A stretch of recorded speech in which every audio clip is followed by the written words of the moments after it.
Once upon a time, in a small village nestled between green fields and dusty roads, there was a young man named Ahmed.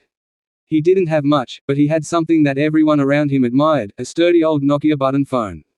It wasn't flashy, it didn't have a big screen, and it couldn't connect to the internet, but it had heart. And most of all, it had stories.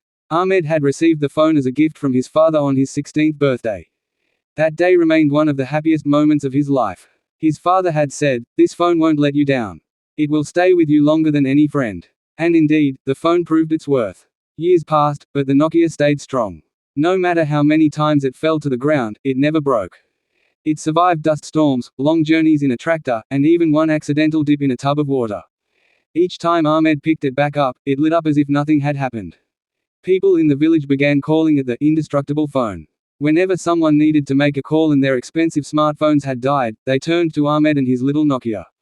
He would smile, take it out from his pocket, press a few buttons, and hand it over. The call would go through in a second. No lag, no drama. The phone had a ringtone that everyone in the village had come to recognize. It was simple, a little beep, but when it rang, heads would turn. It was the sound of reliability, a reminder that in a world of constant upgrades and flashy new gadgets, some things were built to last. Ahmed didn't use the phone for games or videos. But when he had free time, he would play Snake. It was a game older than many kids in the village, yet still just as fun. He would sit under the tree near the well, squinting at the tiny screen, guiding the pixelated snake as it grew longer and longer. One day, a storm hit the village. Power lines were down, towers were damaged, and no one could make a call. People were worried. There was no way to reach out to family or emergency services. That's when Ahmed stepped up. He pulled out his Nokia and showed everyone how to connect it to the old radio tower nearby.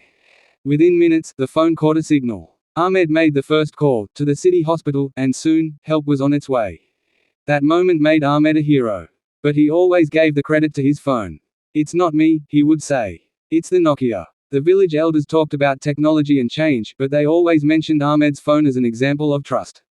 It had become a legend, not because of its features, but because of its loyalty. Eventually, Ahmed got a new phone, a smartphone with all the latest apps. But he never let go of his Nokia. It stayed in his drawer, still charged, still working. Whenever someone visited and asked about it, he would smile and say, "This phone has seen more life than any device you'll ever own." And when he had children of his own, he showed them the old phone. "This," he said, "is more than just plastic and wires.